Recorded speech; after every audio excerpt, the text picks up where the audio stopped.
11강 지난 10강에 대한 질문 먼저 답하고 진행하겠습니다.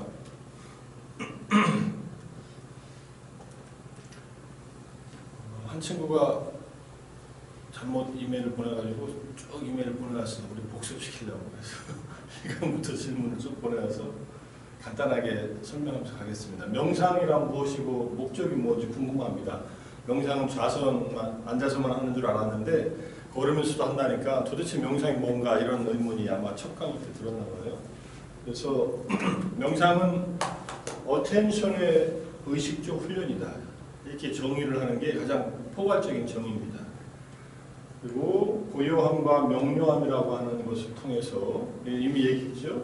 고요함, 마음을 가라앉히고 안정시키고 그 다음에 맑게 깨어있게 해서 명료하게 파악을 해서 지혜를 얻는 것을 목적으로 한다. 이 지혜가 나중에 번뇌를 끊는 것이 목적이고 저 불교 명상은. 그런데 이제 현대 이제 명상에 대한 통합적 정의를 보면은 이 얘기가 어떻게 일반적인 언어로 얘기되는지를 알 수 있어요. 명상이란 전통적으로 한층 더 높은 의식 상태 혹은 훨씬 더 건강하게 여겨지는 상태에 도달하고자 정신적 과정을 가다듬는 것을 목적으로 하는 주의의 의식적 훈련이다. 그러니까 궁극적인 목적은 높은 의식 상태, 더 높은 의식 상태. 이걸 뭐 altered state of consciousness, 변성 의식 상태라고 하는 말로도 씁니다. 우리 일상적인 의식하고 좀 다른 의식이죠. 이상하게 바뀌었다는 게 아니라 다른 차원의 의식 상태 또는 더 건강하게 여겨지는. 이 건강이라는 말은 신체적, 정서적 건강도 있지만 영적인 건강도 있으니까 정신적, 영적인 건강까지. 그래서 어텐션의 훈련이다. 현대에서는 이완은 쉽게 말하면 휴식하는 거죠. 편하게 누워서 가만히 쉬는 거 뭐 이런 것들. 이완은 뭐 여러 가지 방법들이 있습니다. 심리치료를 목적으로 행해질 수도 있다 라고 이제 일본의 안도 오사무 박사가 이제 명상의 정신의학이라는 책에서 미국에 가서 명상을 연구하고 왔고 정리한 그런 정의입니다. 그래서 이게 좀 포괄적으로 괜찮은 정의 같아요. 그 다음에 심리학자들은 명상의 종류를 세 개로 나눠요. 이거는 집중 명상 또는 열림 명상 또는 관조 명상 이렇게 나눠요. 집중 명상은 이제 우리가 하는 초월 명상, 요가, 자해 명상, 호흡 명상 같은 거, 욕망, 분노 등으로 동요된 마음, 만성적인 스트레스를 가라앉히고 안정시키는 명상이다. 두 번째, 열림 명상, 윗바사나 명상인데 심신의 모든 경험에 주의를 열어놓고 현재 순간의 경험을 흘러가는 그대로 관찰하는 명상. 부정적인 심리를 완전히 제거하는 것을 통해서 행복을 경험하는 것을 목적으로 한다. 그 다음에 서양 종교에 주로 관련된 명상 방법이고 관조 명상이라는 것을 하나 더 분류를 해요. 불교식으로 하면 이 관조 명상은 집중 명상 속으로 들어갈 수 있습니다. 컨템플레이티브 메디테이션 또는 에스킹이라고 해서 요청하는 기도하는 명상이죠. 초월적인 존재에게 마음을 열고 자신을 내맡기는 명상이고 유대교의 까발라라는 전통의 명상이나 가톨릭의 천주교의 향신기도, 센터링 프레이어 같은 명상. 그럼 불교의 연불수행은 굳이 넣는다면 여기다 넣을 수 있는데 불교는 연불수행은 집중수행의 형태로 하니까 그래서 그 명상에는 긍정적인 심리 효과가 있다는 것을 이제 명상 긍정심리학 핸드북 안에 명상 파트에서 쭉 심리학자들이 연구한 결과로 얘기합니다. 기억력 향상, 지능 향상, 창조성, 대인관계 기능, 인격, 자기 존중감, 행복, 긍정적인 정서, 공감, 자기 실현, 우호적 신뢰감, 일체감, 영성의 향상 이런 긍정적인 효과들이 있어서 명상이 이제 심리학자들에 의해서 열심히 연구되고 있다 이런 얘기를 합니다.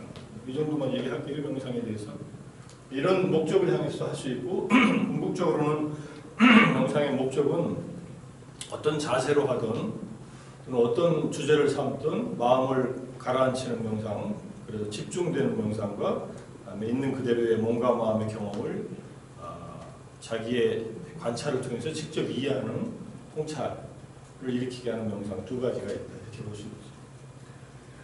윤회는 어디로부터 오는 것인가요? 윤회는 어디로부터 온 게 아니라 시작을 알 수 없는 때부터 윤회는 시작됐다 이렇게 봐야 되겠죠. 윤회의 시작을 알 수가 없다는 게 불교의 불가지론이니까 윤회는 어디로부터 오는 게 아닙니다. 이거는 여러 번 얘기했으니까 우리가 알 수 없는 영역이다. 시작은 알 수 없다.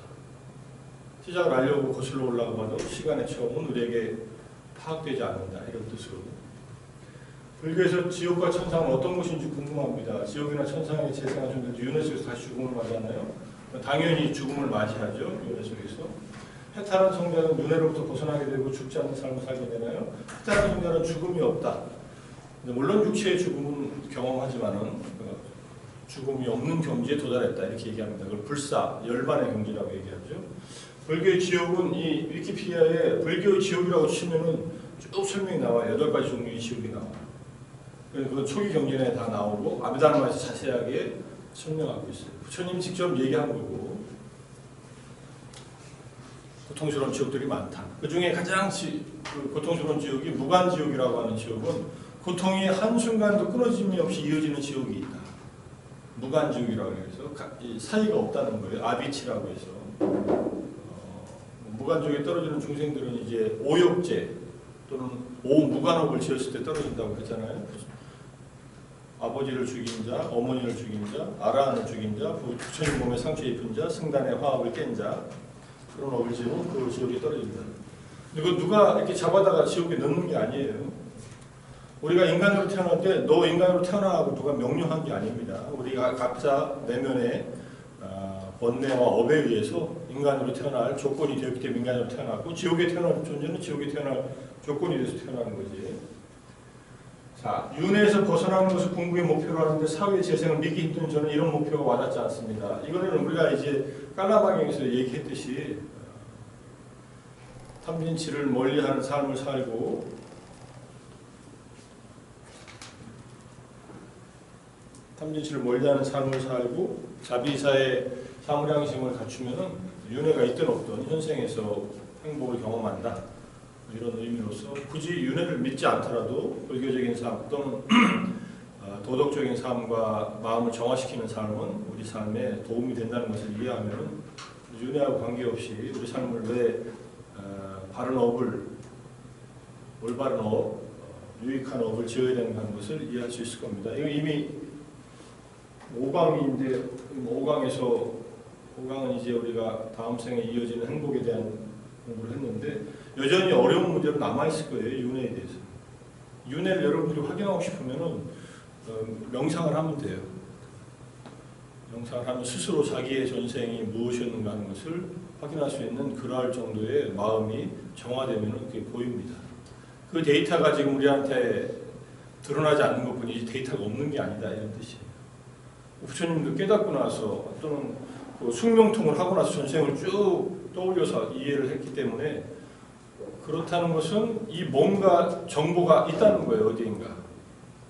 그죠? 그 정보가 어디에 있겠어요? 한 존재의 개체의 마음속에 있다고 보는 게 가장 타당한 답인데 마음이 어디 있는지를 결정하기는 쉽지 않습니다. 우리 몸에서 마음은 어디 있다고 할 수는 없어요. 마음과 몸이 결합돼서 지금 작동을 하고 있지만 이제 아비달마적으로 말하면 마음은 심장에 토대를 두고서 작동한다 이렇게 얘기를 합니다. 심장 토대라는 것이 있다. 심장에 마음이 작동시키는 물질이 있다.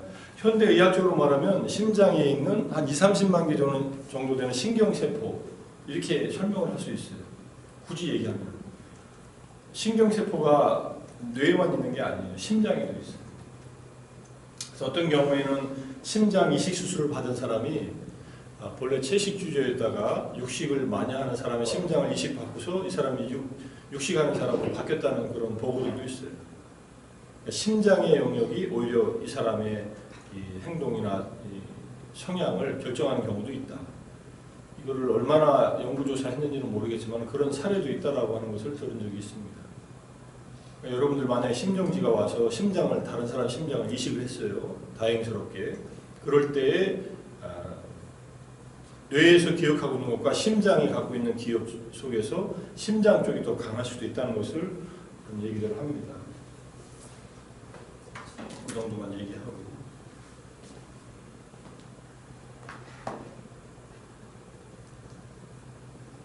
자, 일단 윤회는 괴로움이고 괴로움으로부터 벗어나는 것이 윤회에서 벗어나는 것이다. 이렇게만 이해하고 내가 지금 물론 이때 윤회는 똑같은 것이 반복되는 게 아니에요.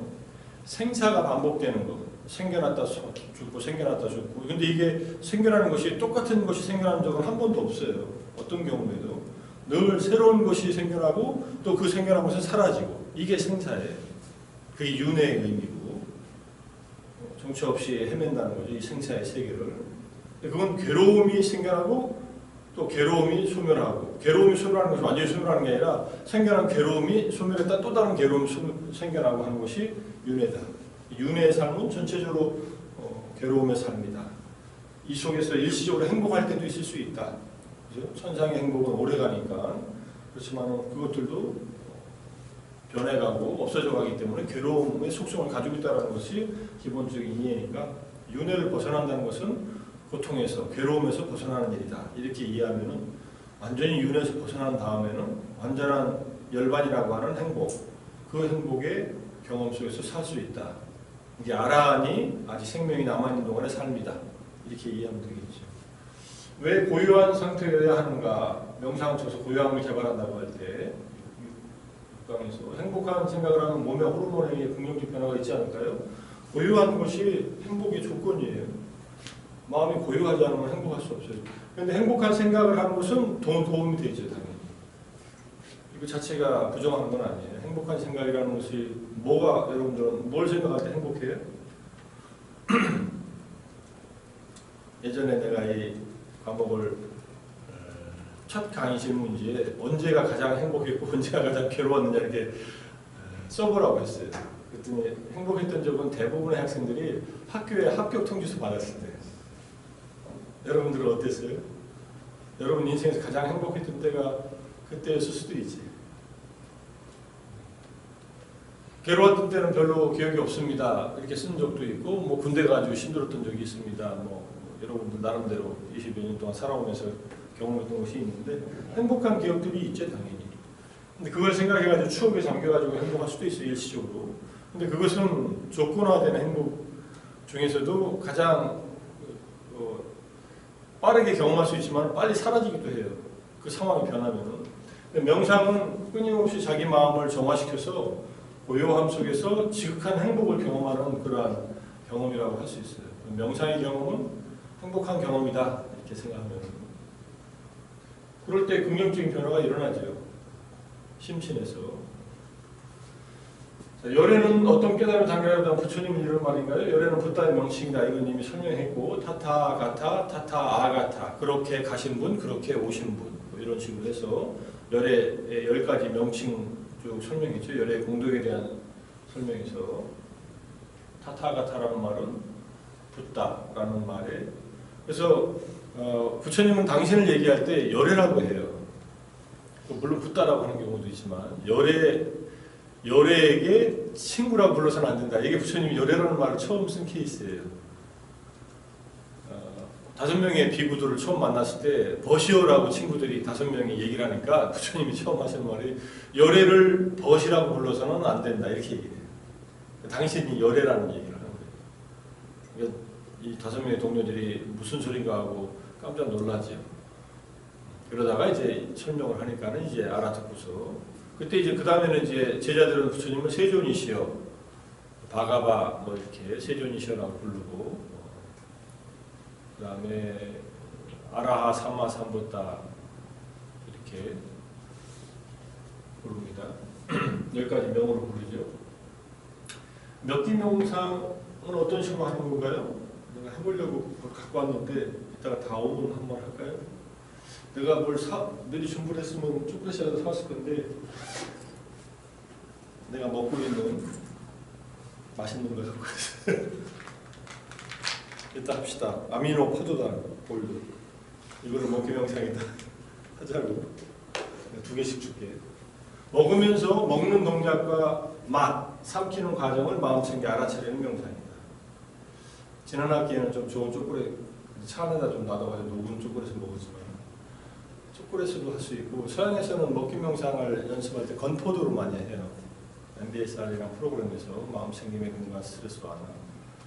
서양인들한테 건포도는 어렸을 때부터 시리얼에 늘 먹던 그 많은 과일이에요. 우리는 건포도가 익숙하지 않죠. 우리는 건포도 잘 안 먹잖아요. 뭐를 해도 좋은데 먹는 것이라면 사실은 절에 가서 우리 지난번에 성주하면서 밥 먹을 때 그때 먹기 명상 했으면 되는데 그냥 먹고서 내려오기 바빴으니까 못했지만 이걸로 할 수 있어요. 이거 맛있어요. 시큼하고 달짝지근하고. 자, 명상 주제들을 경험해야 하는 특정 순서가 있나요? 이건 순서는 따로 없을 수도 있고 있을 수도 있어요.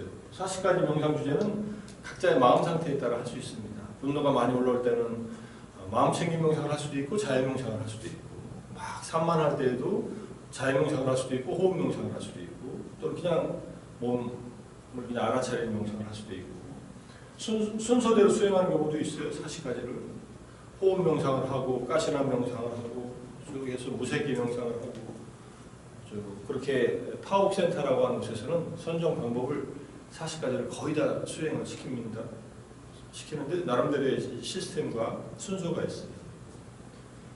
이렇게 알고 미얀마 수행하실 때 어느 분들은 영어나 한국어 통역을 합니다. 영어는 이제 내가 통역을 하고 한국어는 미얀마 사람이 한국어 통역을 해요.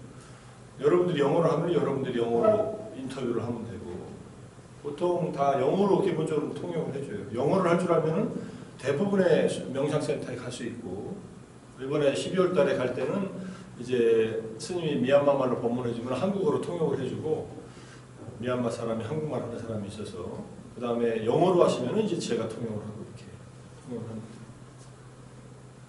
같이 다니나요? 단체로 가면 누군가 가지요. 템플스테이는 템플스테이 종합정보센터가 있어요. 이거 홈페이지도 있으니까 들어가서 보고 내가 보내주는 템플스테이가 있다면 해남 미왕사 참사람 템플스테이 미왕사 저기 해남 끝에 있어요.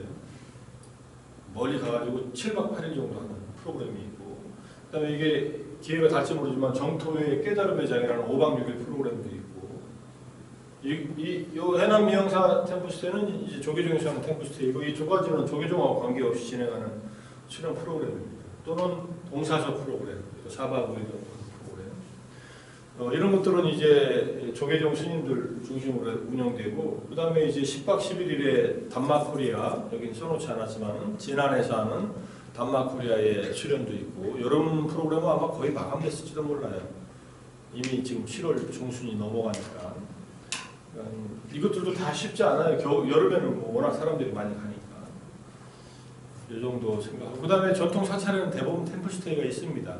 여러분이 좋아하는 사찰에 찾아가지고 가면 돼요. 프로그램은 대략 대동소이해요. 근데 여기는 다 수련 프로그램들이 있어요. 여기는 가나선 참선 프로그램이 있고 종투외식의 프로그램이 있고 이건 동사서 프로그램이 있으니까 독특한 프로그램을 경험하고 싶으면 이런 데를 보내줍니다. 뭐 두 군데는 내가 가보진 않았지만 동사서는 내가 해봤고 이해하고 그 다음에 템플스테이 하기 어렵다 그러면은 8월 26일부터 30일까지 내가 하는 4박 5일 오대산 프로그램이 있으니까 4박 5일간 오대산 자연명상마을에서 여러분들이 참가한다면은 숙식비만 내고 내가 받아줄게. 그럼 둘이서 4박 5일 참가하면 한 사람당 20만 원씩만 내면 돼. 방 하나 둘이 쓰는데 10만 원씩인데 숙식비가 둘이 쓰고 혼자 쓰면 32만 원이고 둘이 쓰면 20만 원씩만 내면 되니까 누구 다른 친구 하나 데리고 신청을 해요. 그러면 내가 따로 명상 지도비 10만 원은 안 받을 테니까 학생들 장학금은 내가 할 테니까 여러분들 숙식비는 내야 되거든. 4박 5일에 20만 원이면 비싼 거 아니잖아요.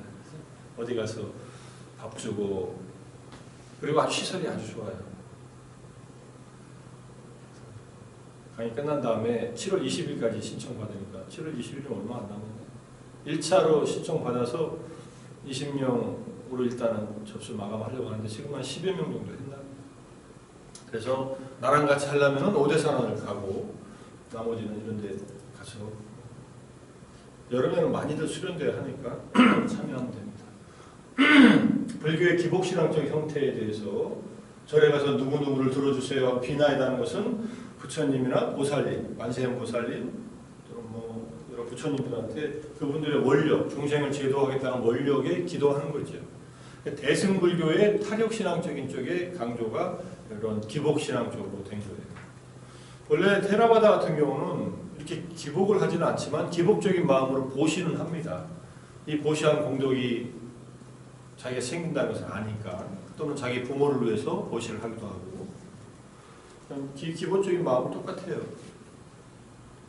기복이 잘못된 것이 아니라 현세적인 행복만을 바라고 있는 것은 불법에서 가장 낮은 단계의 행복만을 추구하는 것이다. 그런데 그게 당연히 있어야죠. 집에서 살 때 가정이 화목하고 자기 자식이 잘 되고 가족들이 전부 다 건강하고 행복해야지. 그걸 바라는 것은 전혀 잘못된 일이 아니에요. 그것은 기본이고, 그 이후에 더 이 보시하고 지도드린 공덕으로 나와 내 가족이 다 궁극의 행복에 도달하기를, 뭐 이렇게 하면부터 불교적인 의미에 맞는 기원이 되겠죠. 자애의 마음 일으키듯이, 자애의 마음이 일종의 기도의 마음인데, 자애의 마음은 자기가 발신지가 되는 거예요. 내가 누가 행복하기를 바라는 마음. 이 기도들은 부처님, 우리 아들 서울대 합격하게 해주세요. 그죠? 또는 내 남편 건강하게 해주세요. 이렇게 기도하는, 부처님이나 보살님들이 그렇게 해주기를 바라는 마음에서. 좀 소박한 기원이죠. 이렇게 기복신앙에 갔다가 잘 안 되면은 이제 여의도에 가서 기도할 수도 있고, 명동에 가서 기도할 수도 있고, 또 안 되면 다시 절에 오기도 하고. 대상이 바뀌는 게, 대상은 바뀌어도 좋은데 마음이 똑같은 마음으로 어디 가서 기복적인 신앙을 하는 경우가 많죠. 이제 한국 사람들의 종교 신앙에 가장 강한 것 중에 하나고, 물론 그것만 있는 것은 아니겠지만, 개인의 해탈과 깨달음 수행을 강조하는 종교이지만은 기복적인 면이 우리가 현생에서의 행복과 다음 생에서 연결되는 행복 속에서도 얼마든지 다뤘기 때문에 이것이 없진 않다. 천상, 아귀, 축생계가 있고, 살생을 금하긴 하지만 육식을 허용하기도 하고, 제가자, 수행제, 고기함의 정도를 나누는 것, 생명을 지닌 존재로 깨달을 수 있는 존재라면 왜 이런 식의 표현을 하는 것인지, 성인이라 할지라도 다른 자들보다 존엄하다기보다 깨달음의 길로 한 발 더 나아간 자 정도의 표현이 적당한 게 아닐까요? 뭐 어떻게 설명드렸지만 기본적으로는 불교에서는 번뇌와 업의 유무나 고귀함, 업의 고귀함에 따라서 마음 상태에 따라 존재가 구분되는 거예요. 이거는 어쩔 수 없어요. 이거는 이제 다른 거예요. 존재 자체가. 근본은 같다라고 하는 말은 가능성에서 얘기하는 건데, 그런데 근본이 같아도 부처는 부처가 됐고 지옥에 간众生은 지옥에 가 있잖아요. 번뇌와 업 때문에. 이게 번뇌와 업의 차이죠. 번뇌를 완전히 없애고 업을 완전히 정한 성자가 있고, 번뇌에 찌들어가지고 온갖 악업을 해가지고 고통스러워하는 존재도 있으니까 구분되는 거죠. 구분된다고 해서 그 존재의 본질 자체가 차별이 있는 것은 아니라고 할 수 있지만, 그건 나중에 대승불교에서 나옵니다. 대승불교에서는 오늘 배우겠지만 마음과 부처와 중생이 차별이 없다, 이런 얘기가 나와요. 이 세 가지는 무차별이다.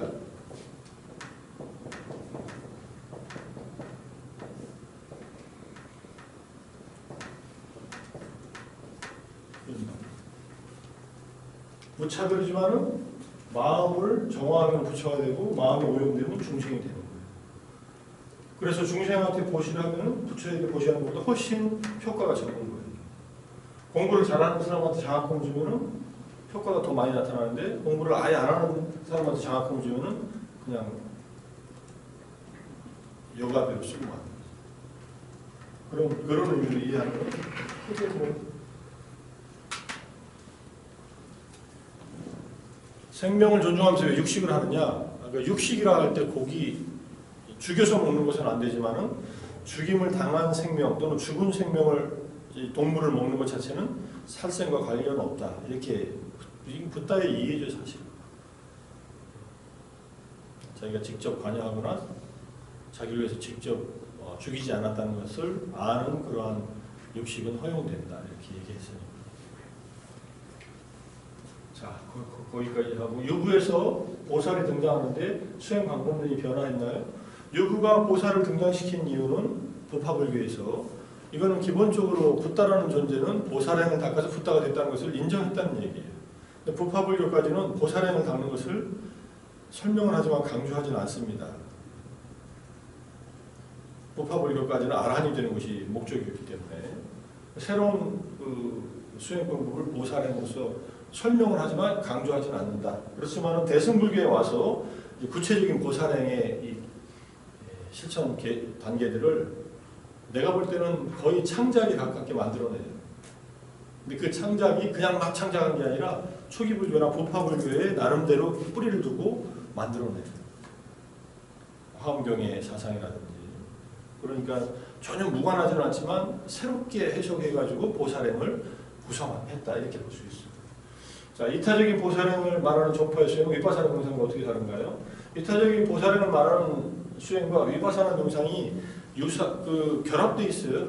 이타적인 종파를 말하는 대승불교나 금강승에서도 위파사나를 합니다. 있는 그대로 알아차리는 이 명상을 배제하지 않아요. 이 방법이 없이는 지혜를 개발할 수가 없어요.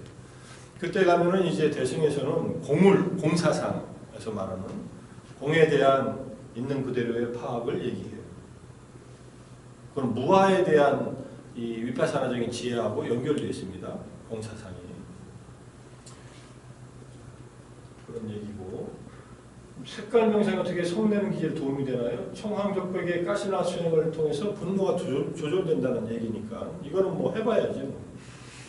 그리고 실제로 집중이 되면은 분노가 생기지 않겠죠. 그죠?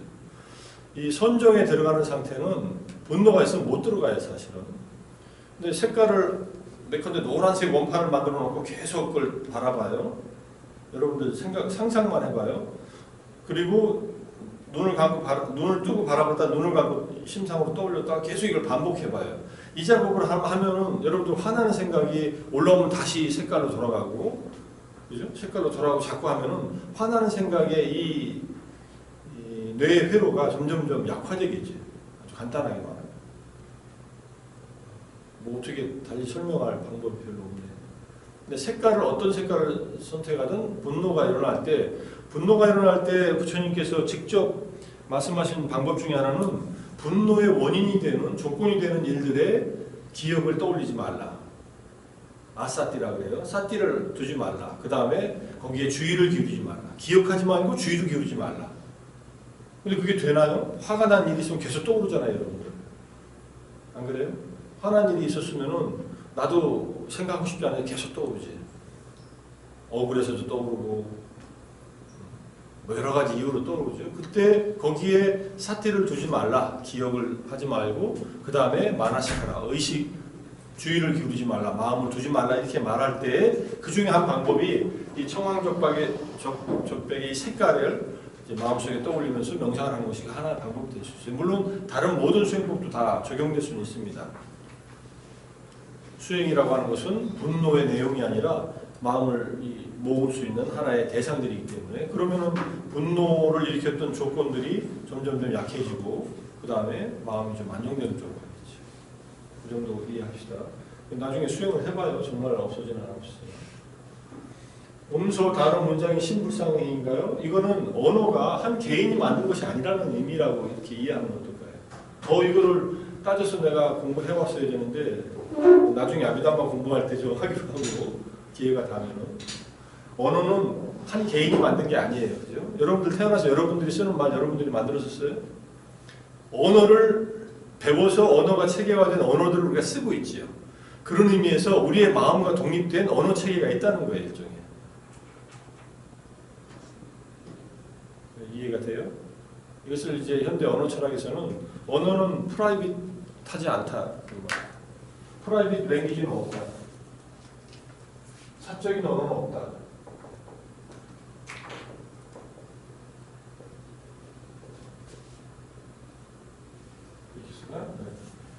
그래서 우리는 언어는 항상 공적인 거예요. 내가 여러분들 말을 쓰는데 나 혼자 아는 말을 쓰면 여러분들하고 소통이 안 되죠. 항상 언어는 우리 관계 속에서 서로 약속을 하고 쓰는 거예요. 그 약속된 체계로서 언어는 우리의 마음과는 별도의 어떤 힘을 발휘한다. 언어가 갖고 있는 힘이 있잖아요. 뭐 물은 알고 있다. 뭐 그런 약간 섀도우 사이언스 같은 그런 데서 MBC에서도 말의 힘인가 한글날 뭐 특집으로 만든 다큐멘터리 중에 이런 유리병에다가 밥을 넣어놓고 답을 줘가지고 놓고 거기다가 사랑, 평화, 미워, 뭐 그 다음에 뭐 언어를 여러 가지 언어를 이렇게 붙여놨어요. 그리고 나중에 한 일주일인가 며칠 가서 곰팡이 핀 걸 보니까 우리들이 쓸 때 안 좋은 언어를 붙여놓은 것은 곰팡이가 유해균이 주로 생겼고 좋은 말을 쓴 것은 좋은 곰팡이가 생겼다. 이런 것을 뭐 다큐멘터리를 만든 적이 있어요.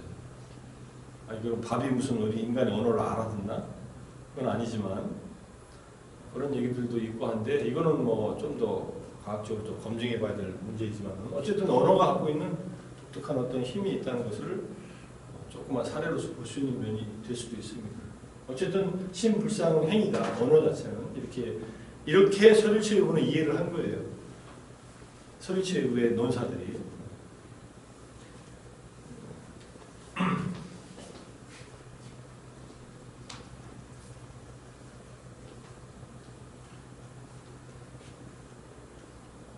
백팔본뇌는 여섯 감각에서 괴롭고 즐겁고 덤덤하고 좋아하고 싫어하고 평정심으로 분화되어 36가지.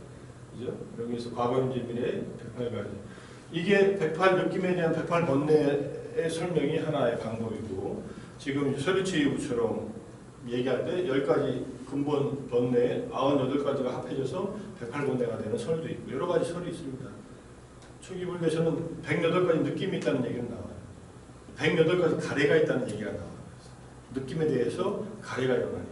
뭐 그게 원료일 수도 있고 이 서류체육의 이 설이 나중에 108번뇌를 대표하는 설이 됐을 수도 있고 여러 가지 설명 방식이 있습니다. 이건 늘 나오던 질문이었는데 이렇게 정리해서 얘기해줘서 좋습니다. 세제일법은 대신 무엇인가요? 깨달아서 성자가 되기 직전 이 세상에서 가장 뛰어난 상태가 세제일법이에요. 세상에서 가장 좋은 훌륭한 상태. 그러니까 범부로서 도달할 수 있는 최고의 우익 단계 이런 뜻이죠. 그 다음에 이제 성자로 넘어가죠. 그러니까 뭐 좀 비유가 조금 어느 정도 맞을지는 모르지만 예컨대 사병으로 쭉 복무하다가 사병의 마지막 단계에 올라와서 그 다음에 장교로 되기 직전의 사병. 우리나라는 사병에서 장교로 되는 시스템이 없습니다. 근데 미국 군인들은 사병부터 시작해서 대장까지 될 수 있어요. 쭉 진급해서 올라가요. 사관학교를 안 나와도. 그래서 이 사병과 사병 중에서도 하사관이 있고 그 다음에 이제 장교로 들어가죠. 소위부터는 장교에 해당하잖아요. 이 사병 중에 가장 높은 단계. 특무상사 정도 된다고 생각합니다. 세제일법이다 이렇게 군대 용어로 이해하면. 다르마가 세계를 구성하는 최소 단위라는 것이 잘 이해가 안 됩니다. 좀 어렵죠. 이때 세계는 이런 물질 세계가 아니에요. 우리 존재 세계예요. 그러니까 다르마 중에 물질은 11가지밖에 없어요. 서류체육에서 다르마 중에. 이 11가지도 눈, 귀, 코, 혀, 몸, 색, 성향, 미초, 그 다음에 무표색이라고 하는 우리가 지은 업이 물질 형태로 남아있는 것. 그러니까 이 세계관, 이 우주를 구성하는 세계관의 이 75법은 중생들을 중심으로 한 세계 분류입니다. 그것이 의미가 있죠. 네, 물질 세계를 분류하는 세계관이 아니에요. 그러니까 심소법이 46가지가 있다. 그죠? 신불상해법이 뭐 10몇 가지가 있다. 그 다음에 신법이 몇 가지가 있다. 이런 표현들 자체가 하나하나 이 구분해놓은 것들은 전부 다 이것은 우리의 현재 상태, 특히 인간을 중심으로 한 우리들의 경험 세계에 대한 분류라고 할 수 있습니다. 그래서 초기 경전의 붓다의 가르침에 근거해서 다르마를 분류했는데 이건 설일체 유부식의 아비다르마. 그래서 이걸 아비다르마라고 해요. 담마에 대한 해석 분류. 설일체 유부는 그걸 75가지라고 했고 데라바다는 82가지 또는 추상적인 것 빼고 72가지 이렇게 얘기하는 거죠. 약간의 분류 방식이 다른 것은 그게 바로 학파마다의 붓다의 가르침에 대한 해석 방식의 차이다. 이것이 부파들의 특징이다 이렇게 봅니다. 그러니까 부파라고 하는 것은 우리가 생각할 때는 일종의 학파들이에요. 근데 이게 이렇게 담마에 대한 해석도 다르고 율에 대한 해석도 달라요. 그래 지키는 율이 달라져요. 율들이 약간씩 차이가 있습니다. 뭐 큰 차이는 없지만 그래도 사소한 것이라도 차이가 나면은 지키는 율이 다르면은 함께 살지 않는다 이렇게 나오니까 75가지나 되는 법으로 체계적으로 나누는 일은 어떤 과정을 거쳐서 하는 것인가요? 자, 초기 논서에서 논사들에 의해서 자기의 경전 이해와 자기의 수행을 통해서 이건 분류했다고 생각합니다. 이분들이 순수하게 이론적으로만 한 건 아니에요. 이건 이론적으로 이렇게 분류하기는 쉽지 않아요. 그리고 경전에 그 힌트들이 다 나와 있습니다. 그것을 하나하나 다 설명한 것이 이제 발제론이나 대비바사론 같은 데서 단마들에 대한 분류와 그 근거들을 이렇게 제시하고 있는 면들을 찾을 수 있을 겁니다. 자, 아라는 어떻게 검증이 이루어지나요? 개인적으로 이루어지나요? 일단 아란이 됐다는 것은 스스로 알 수 있어요. 여러분들 마음속에 번뇌가 끊어지면 번뇌가 끊어졌다고 스스로 알잖아요. 명상 잠깐 하고서 마음이 안정되면 명상을 통해서 마음이 안정됐구나 여러분 스스로 알죠. 그죠? 여러분들이 명상 소감에 적듯이. 근데 아란이 되면은 스스로 알아요. 내가 할 일은 다 해마쳤다. 더 이상 태어남은 없다. 청정모명은 완성되었다. 이게 아란들의 자기 고백이에요. 경전에 보면 아란이 된 다음에 똑같은 프레이즈를 고백을 해요. 더 이상 닦을 것이 남아있지 않다. 그런데 때때로 착각하기도 해요. 어떤 아란이 되지 못했는데 아란이라고 착각하고서 있는 경우도 있어서 그럴 경우에는 성자가 성자를 알아볼 수 있다. 그죠? 이미 아란이 된 존재가 아란이 됐는지 안 됐는지를 확인해주는 경우도 있고 언행을 보고 타인이 검증할 수도 있다. 또는 경험을 얘기해서 검증하는 체계도 있다. 엄밀하게 말하면은 자기 자신이 가장 분명하게 아는 것인데 그것을 착각할 수도 있기 때문에 보통 스승이나 깨달음 얻은 분들에게 가서 자기 상태를 얘기해서 너는 깨달았다 안 깨달았다 이런 말을 안 하더라도 됐다 하고서 이렇게 인정해 주면은 나름대로 인정을 받는 걸 인가라 그래요. 인가.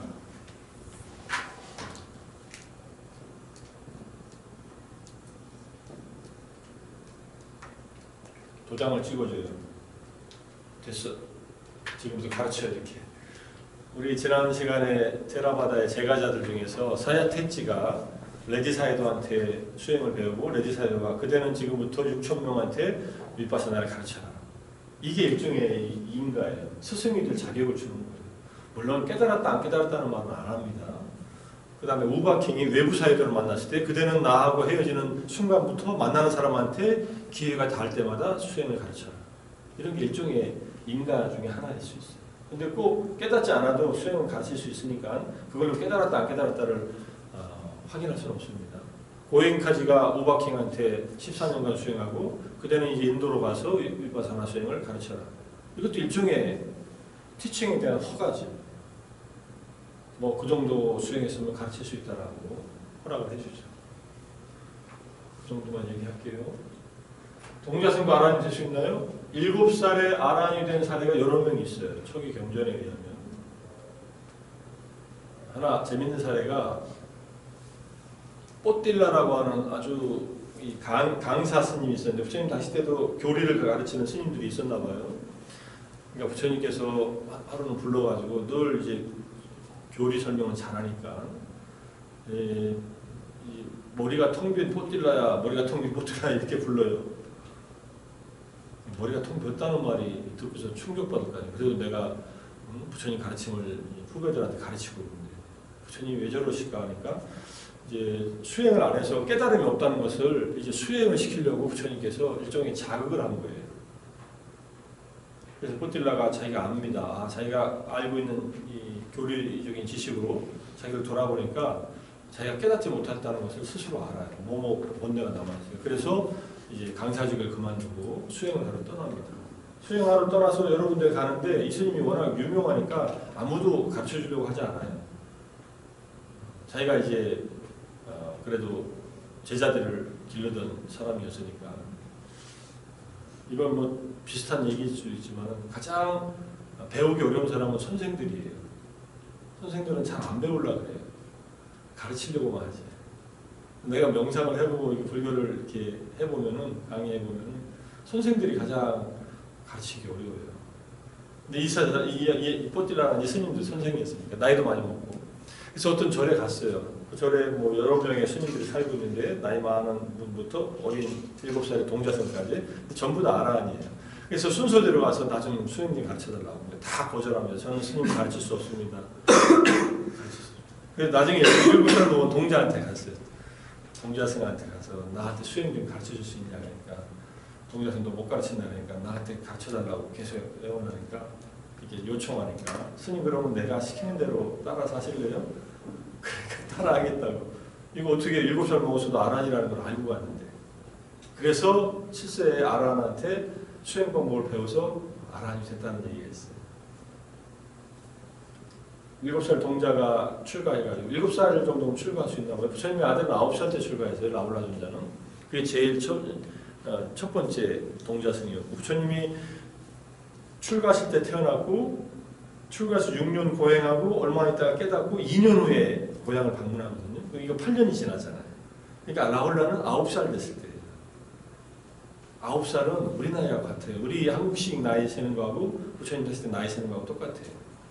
거기는 태어날 때 1살이라고 이렇게 불렀고 우리도 태어날 때 1살이라고 불렀죠. 왜냐하면 잉태할 때부터 시작해서 10개월을 1년으로 치는 거예요. 이건 생명으로 생각하고. 그래서 9살 먹은 라울라는 19살, 만 19살, 20살이 되던 해에 이제 아라한이 되고 7세의 아라한들은 이제 부처님 말씀을 듣고 그런 자기가 수행해서 아라한이 됩니다. 특이하죠. 이런 경우는 뭐 우리가 이 생에 7살짜리가 어떻게 아라한이 되느냐 이렇게 생각하지만 동자승이 아라한이 되면은 아라한이 된 걸로 비구의 자격을 받는다 이런 설명도 나옵니다. 그런 케이스들이 있어요. 태어나서 얻어지는 것 또한 자신의 업으로 인한 것을 왜 감사하는 마음을 지냐는지 궁금합니다. 이거는 답을 안 쓰는데 내가 얻는 것이 다 내 업으로 생긴 것이 아니에요. 누군가의 도움으로 생긴 것도 있고 이거는 이렇게 생각하면 우리가 경험하는 모든 것은 과거의 업의 결과라고 하는 부처님께서 부정하는 이 숙명론적인 사유 방식이에요. 업은 하나의 조건, 중요한 조건이에요. 정말 업이 모든 걸 결정하지 않습니다. 그리고 과거생의 업은 지금의 업과 결합되면서 결과들이 나타나요. 그러니까 내가 감사하는 마음을 낸다는 것은 좋은 마음을 일으키는 것이고 그것도 좋은 업을 짓는 것이고 누군가에게 나에게 내가 받을 좋은 업이라도 누군가가 해준 좋은 어떤 결과를 받는다는 것은 고마운 일이죠 사실. 내가 행복을 경험할 수 있는 어떤 조건을 누군가가 만들어준다는 것은 그래서 감사하는 거예요. 고마운 일이고 스승한테 고마워해야 되고 존경해야 되고 여러분들 부모님한테 고마워해야 되고 그분들은 자식으로 낳아준 그 업이 있어가지고 자식들을 길러주지만 기르지 않을 수도 있잖아요. 온갖 부모들이 있고 뭐 여러 자식들이 있지만 그래서 서로 간에 베풀어준 은혜에 대해서 고마워할 줄 알아라 이런 얘기입니다. 그것은 고마움을 느끼는 사람의 자기 덕이 되고 자기 복이 되는 거예요 사실. 불교에서 개개인의 목숨의 기간이 어느 정도 정해져 태어나는 건지 전적으로 현생의 노력이 달린 건지 생명은 업의 영향을 받지만 다양한 조건으로 정해집니다. 그래서 인간의 생명은 수명이 정해지지 않아요. 내가 태어날 때 전생에 좋은 업을 쌓아서 뭐 50이나 60 또는 80, 90까지 살 수 있는 그러한 조건을 갖고 태어났어도 중간에 사고로 죽을 수도 있고 중간에 내가 뭐 운전을 하면서 죽을 수도 있고 여러 가지 파괴업이 끼어들어서 죽음을 당할 수도 있어요. 그래서 처음에 태어날 때는 잘 못 태어났는데 점점 살면서 잘 살고 건강 유지를 잘하고 마음도 잘 써가지고 점점 수명이 늘어날 수도 있어요. 두 가지가 결합되어 있죠. 태어나는 것과 유전적인 것과 그 다음에 후성 유전적인 것. 후성 유전, 에피 뭐라고 그러죠? 제니라고 하나요? 우리가 살면서 환경으로부터 영향을 받아가지고 우리 유전자의 변화가 일어나요. 갖고 태어난 유전자도 죽는 게 아니에요. 태어나서 끊임없이 환경 속에서 주고받으면서 자극을 받고 행동하면서 우리 유전자적인 레벨에서 변화들이 일어납니다. 그런 것도 우리한테 영향을 미친다고 당연히 볼 수 있죠. 아주 상식적으로 얘기해도요. 세상에 담배나 마약도 마약, 대마초 등인데 왜 술과 관련된 일을 표현하는 건지 여기에 수라, 메라야, 마짜, 빠마다, 타나 이렇게 나왔어요. 수라는 곡주, 메라야는 과일주, 마짜는 알코올, 술, 그 다음에 빠마다, 타나라는 말이 나와요. 그게 마음의 게으름을 초래하는 술이라고 되어 있어요. 근데 중독성 물질 중에 마약이나 대마초 같은 것이 마음의 게으름을 초래하고 환각작용을 일으켜서 세상을 바라게 보는데 방해한다면 이것도 금지시켰다고 볼 수 있습니다. 당연히. 술은 그 중에 2600년 전에 대표적인 물질이요. 담배는 어때요, 여러분들? 담배 먹으면은 마음이 막 게을러지나요? 이거는 그럴 수도 있고 안 그럴 수도 있어요, 사실은. 담배는 얘기하기가 좀 까다로운 면이 있습니다. 근데 담배 자체는 니코틴 중독을 일으키고 그 중독은 쉽게 벗어나지 못하기 때문에 부처님이 계셨다면 담배도 피지 말라 했을 가능성이 아주 높습니다. 담배 피워서 좋은 곳이 있다면 휴식 시간을 담배 피우면서 가질 수 있다는 정도. 그 외에는 뭐 몸에 안 좋은 거니까. 불교에서는 수면에 관한 문제에 대해서는 둔감한 것 같다. 둔감한 게 아니라 잠을 최소한 줄이고 수행하라 이런 뜻이에요. 사찰의 스님들이 9시경에 취침해서 4시경에 기상하시는 것과 같아 그분들 건강이 다소 걱정됩니다. 저리 가서 살아보세요. 내가 이게 만으로 17살에 내가 송강사에 출가했잖아요. 절에 갔어요. 9시에 자고 3시에 일어나. 4시가 아니야. 3시에 일어나. 3시도 아니야. 2시 50분쯤 일어나. 이 생활을 산속에서 한 달 반을 하니까 딱 그 생활이 익숙해지더라고요. 근데 이건 하루아침에 바뀌지는 않습니다. 그러니까 낮에는 졸지요. 9시에 잔 적이 있어야지 학교 다닐 때. 보통 12시에 자요. 여러분들 몇 시에 자요? 9시에 자는 사람 없지요. 9시부터 저녁 먹고 이제 시작하지. 뭔가 하려고. 보통 한두 시에 잘 거 아니에요. 여기 8시에 학교 오라고 얼마나 고생했어요. 이제 오늘로 땡이니까 너무 애썼고. 그러니까 이 수면의 이 패턴은 바뀌어요. 결국. 별로 큰 상관이 없습니다. 건강 너무 걱정 안 해도 되고 일상에서 세상 사람들이 말하는 수면에 대한 그런 문제는 그런 것이 일반화되어 있지만은 또 이 수도 생활이라고 하는 것은 여기 익숙하게 되면 얼마든지 익숙하게 될 수 있어요. 그리고 잠을 안 자고 피곤이 풀릴 수 있는 게 지난 시간에 말한 담마 세라피가 일어날 때 칠갑지의 경험이 일어나면 수면의 효과를 명상 속에서 또는 일상의 마음의 안정 속에서 이룰 수 있다. 번뇌가 없으면 훨씬 피로감도 덜하다. 여러분들 우울 증상을 아는 사람이 왜 또는 불안한 사람이 왜 이렇게 소진이 잘 되냐면은 머리를 너무 많이 써서 그래요. 신경을 너무 많이 써. 머리를 쓴다는 말은 좋은 의미가 아니라 너무 신경을 많이 써서 그래요. 신경을 안 써도 될 일인데 그거는 신경이 쓰이는 거예요. 그런 사람은. 그럼 에너지 소모가 엄청 되죠. 이게 1.5kg밖에 안 되는 뇌에서 우리 몸에 쓰는 에너지 20-30%를 쓰는데 더 많이 쓰는 거예요. 그러니까 몸은 힘들지. 그러니까 너 과잉 수면에 빠지든지 잠을 못 자든지 이러면서. 그럼 마음이 안정되면은 수면 시간이 적어져도 그 절에서 이게 정진하는 스님들 중에는 6시간 주무시는 스님이 있고 4시간 주무시는 스님이 있고 3시간 이하로 주무시는 스님이 있고 이게 어떤 절에서는 그게 나눠져 있어요. 봉암사 같은 데는 선방이 3단계로 나눠져 있어요. 하루에 8시간 좌선하는 스님, 12시간 좌선하는 스님, 뭐 15시간 좌선하는 스님 이렇게 나눠져 있어요. 그거는 함부로 이렇게 초보자들이 고수들이 하는 데 가서 못 앉아 있죠. 힘들어서. 그렇지만 나중에 수행을 하다 보면은 잠자는 것이 오히려 머리가 아프대요. 오래 자면. 그러니까 9시에 자려고 딱 이제 누웠다가 한 5분, 10분 후에 대부분 일어나서 자기 자리에서 스님들이 같은 방을 쓰니까 일어나서 좌선하고 그리고 12시쯤 돼서 잔다는 거예요. 그리고 2시나 3시쯤에 일어난다 이렇게. 어떤 스님들은 잠을 안 자고 누워서 잠을 안 자고 쭉 생활하는 스님들도 있으니까.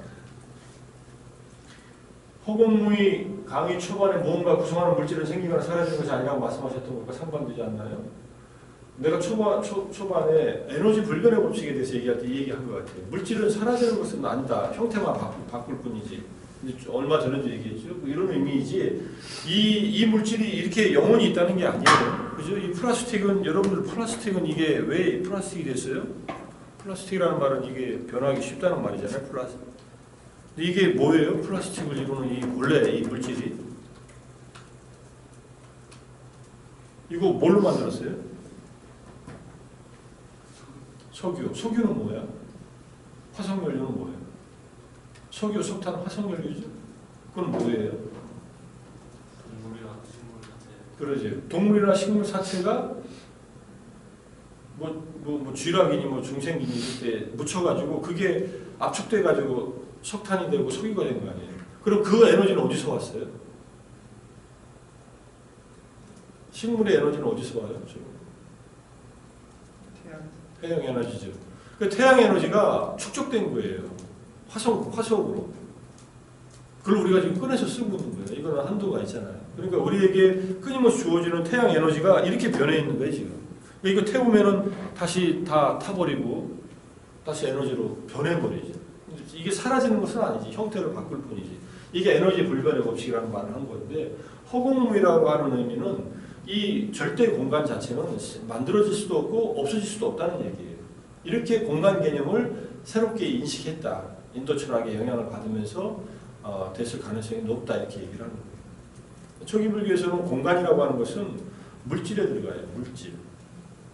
공간 자체, 절대 공간이라는 것은 별로 의미를 두지 않았고, 우리 몸 안에 빈 공간들이 있잖아요. 허파에도 있고 위장에도 있고, 이것이 우리 몸을 구성하는 하나의 요소 중에 하나다, 이렇게 보는 거예요. 어쨌든 허공은 생겨나지도 사라지지 않는다는 의미에서 무의라고 설명한 것이다, 이렇게 이해하는 것일까요?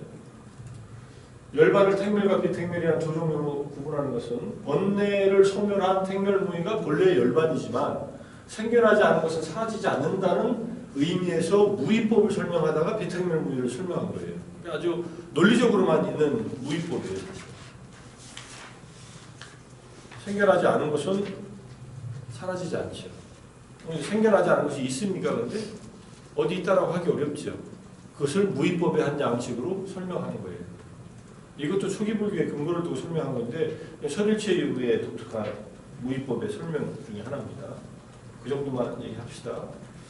명상서가 쉬는 시간에 좌선을 했다. 감정에 휩싸이지 않았던 것 같습니다. 벤치에 앉아서 했는데 집중하는 데 도움이 됐다. 선선한 공기에. 초반에 집중이 잘 되다가 졸음이 울리기 시작해 졸기 시작했다. 잘 했어요. 집중하면 졸기 시작해요. 졸음이 이제 없어지는 단계가 돼야 이제 명상이 제대로 되지. 눈을 감고 걸으니, 눈을 감고 왜 걸어? 눈을 감고 어떻게 걸었어요? 줄 잡고 걸었는데, 눈을 감고 걸으면 어떻게 앞사람하고 부딪히거나 벽에 부딪히면 어떻게 하려고? 걷기 명상할 때 눈 감지 마세요. 눈을 아래를 보고 걸어야지. 자꾸 과거에 후회되는 생각들이 떠올랐다. 쉽지 않지. 그 다음 불교의 시간인식에 대해서 찾아보니 현재에 집중하는 것도 지향한다고 하기를 약간 혼란스러웠다. 현재에 집중하는 것도 지향한다는 말은 이것보다는 현재에 일어나고 사라지는 것들에 초점을 맞추고 그것에도 집착하지 않는다. 과거는 이미 지나갔으니까 사라지고 없다. 미래는 아직 오지 않아서 없다. 현재는 끊임없이 변화한다. 과거에도 지나가는 것에도 집착하지 말고, 아직 오지 않은 것에도 집착하지 말고, 끊임없이 생겨났다 사라지는 현재에도 집착하지 않는 것. 이걸 얘기하는 거지, 집중하는 것을 지향하는 것이 아니에요. 현재라고 하는 순간은 현재 우리가 경험하는 정신과 물질일 뿐인데, 이것이 끊임없이 변화하는 것을 보는 거예요. 그렇게 이해해야 됩니다. 명상을 하다 보니 조금 가벼워졌다. 머리를 쉬게 할 필요를 느껴 자선 명상을 했다. 좀 쉬었다. 능력이 올랐다. 뇌의식을 통제하다 보니 메타인지를 통해 마음이 불편할 때 평온해지고 있을 때가 많아졌다 싶다. 머타가 아니라 메타겠죠. 몹쓸 짓을 한 친구를 떠올리면 명상을 했는데 미운 마음이 좀 늘어지는 것 같다. 다행인데 몹쓸 이런 친구들은 아직 하지 마세요. 가능하면 좋은 사람들한테 많이 해서 내가 자연명상에 좋은 행복한 경험들을 많이 한 다음에 그때 해주는 건 좋습니다. 소금덩이 경처럼 내 마음이 준비가 안 되면 그릇이 요만한데 거기다 소금 덩어리 넣으면 씁쓸하잖아요. 짜고. 근데 마음의 그릇을 호수만큼 키워놓으면 몹쓸 짓을 한 친구의 이 소금 덩어리를 넣어도 짠맛이 안 나요. 조심해서 하면 돼요. 좌선 명상 호흡을 관찰했다. 5분은 집중하며 명상할 수 있으면 되는 것 같아. 아, 이게 격기 명상이구나 느낄 수가 있어서 좋았다. 그죠? 어쩌다 보면 명상이 잘 될 때, 아, 이래서 명상을 하는 거구나. 격기 명상이 이렇게 하는구나 하면서 이해가 됐다. 보수정류에서 기다릴 때 지하철 타고 가는 동안에 명상을 했는데, 여기에 가까워질 수 놓칠까봐 안내방송의 주의를 빼앗김 집중이 어려웠다.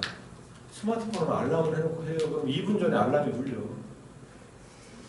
지하철 종결자 이런 것 하면은 서울대역에서 예컨대 잠실까지 해놓으면은 그 딱 알람을 해놓으면은 그리고 자. 그리고 이게 나중에 부르르 떨려. 2분 전 도착하기 2분 전에. 나도 어저께 오랜만에 전철 타고 광화문에서 어디 강남에 가는데 딱 있어가지고 뭐 별로 걱정 안 하고 이렇게 그리고 앉아서 그냥 명상하고 가요. 눈 감고. 잠에 들어도 이게 흔들리는데 잠에 들 정도면 푹 자고서 몇 정도 더 갔다 들어오면 되고 보통은 깨지, 그죠? 스트레스로 인해 마음이 불안할 때 명상에 도움이 되었다. 앞으로도 부지런히 명상과 요가를 챙겨볼 계획이다. 부지런히 하세요. 걷기 명상이 잘 되었다. 좋습니다. 아마 스님의 명상은 스님만 가능한 것 같고 앞으로는 교수님의 명상만 해야겠다. 스님이 뭐라고 했어요? 바라보면서 실체를 버려야 할 마음을 바라보는 연습을 했다. 쉽지 않죠. 마음은 잘 관찰이 안 돼. 우리 뭔가 몸에서 일어나는 느낌들을 관찰하는 게 일단 좋아요. 나중에는 마음도 볼 수 있게 돼요. 뒤로 가서는 명상 집중이 잘 되지 않는다. 두 번째 자리에 와서 같이 한번 명상했으면 좋겠다. 훈련을 안 하면은 점점점 실력이 줄지요. 처음에 좋은 경험을 했다가도 또 연습을 안 하면은 또 다시 원상태로 돌아오고. 지금은 아주 약한 상태니까 이제 막 걸음마를 걷기 시작한 아기가 몇 걸음 걷는 연습하다가 다시 주저앉아서 놀기 시작하다가 다시 걸으려면 좀 어렵죠. 계속 훈련을 해야지. 근육이 생길 때까지. 호흡에 집중, 자유명상, 금방 마음이 평온해지는 것을 느낄 수 있었다. 타인에 대해 진심으로 감사한 마음을 갖기는 참 어려운 것 같다. 쉽지 않아요. 근데 곰곰이 생각해봐요. 내가 지금 이러한 내가 되기까지의 어떤 고마움이 있었나. 그 중에 하나가 내관법이라는 게 있어요. 일본에서 이제 불교의 근거를 두고 생긴 명상법이에요. 내관법. 나이칸이라 그래요. 나이칸. 뭘 하라고 하냐면 이거는 이제 교육에서도 쓰기도 하는데 미국 같은 데서는 내가 태어나서 3살 때까지 자기 자신을 생각해 보는 거예요. 여러분들 태어나서 3살 때까지 기억이 납니까? 안 나죠. 뭐 했어요 그때? 그게 잘 모르면은 막 태어나가지고 친척 중에 또는 그런 아기들이 있는 걸 봐봐야 애들이 어떻게 하루를 지내. 애를 아예 보는 것이 제일 좋아 사실은. 애를 볼 일은 없지만 결혼해서 자기 애를 낳지 않는 이상은 누구한테 베이비시터를 하지 않는 이상은 애를 맡기지 않으니까 한번 이걸 해보라고. 얼마나 절대적으로 누군가의 보호에서 내가 컸는가. 이때 나를 보호한 사람은 주로 부모님이고 어머님이죠. 이때 나를 보호하지 않았으면 죽어요. 애는 그냥. 인간의 아이는 태어나자마자 그냥 두면 그냥 죽어요. 무슨 망아지나 노루처럼 사슴처럼 태어나자마자 한두 시간 후에 일어서가지고 풀 뜯어먹고 하는 존재가 아니야. 그죠? 그래서 우리는 생명이 위대해서 이렇게 컸어. 근데 다 까맣게 잊어먹고 있지. 그래서 아주 어린아이일 때를 한번 상상을 해봐라. 지금 아이들을 보면서 이게 이 고마움이 저절로 생겨날 것이다. 이런 얘기를 합니다. 내 몸의 주변의 현상을 그대로 바라보는 것이 어렵지만 열심히 하겠습니다. 쉽지 않지만 연습하면 점점 보입니다. 걷기 명상, 마음도 정화하고 잠도 깰 수 있었다. 답답함과 화를 가라앉을 수 있었다. 걷기 명상, 마음속이 평온해졌다. 3단계로 걸어서 마음이 복잡한 날이었는데 잠깐 생각이 가라앉았다가 어느새 생각 속으로 마음 돌아오겠다. 이건 기본적인 우리의 패턴이잖아요. 디폴트 모드 네트워크이 과거와 미래를 왔다 갔다 하는 마음인데 이것을 명상을 통해서 계속 현재 순간으로 돌아오는 연습을 하는 겁니다. 명상이 끝나는 마음이 조금 안정되는 것 같다. 걷기 명상 이 정도입니다. 자, 혹시 답에 대한 질문에 대해서 질문에 대한 답에 대해서 질문 있으면 또 해. 모두 좋아요? 9시 20분인데 14명밖에 안 했네. 10명은 그럼 이 수업을 거의 포기했다는 얘기가. 우리가 총 24명인데. 질문 없어요? 그러면은 질의에 대한 답은 여기서 마치고 어떻게 할까? 걷기 명상을 좀 하고 올까요? 좀 합시다. 자, 40분까지 한 6, 7분 정도 자율 명상, 걷기 명상에도 좋고 좌선에도 좋고 여기 남아서 좌선해도 좋고 밖에 나와서 좌선해도 좋고 걷기 명상에도 좋고 같이 하기를 갔다 와서 이제 다들 모이면은 이거 아미노 포도당 먹기 명상 할 거니까 영상 봅시다. 한 15분 정도 있네요.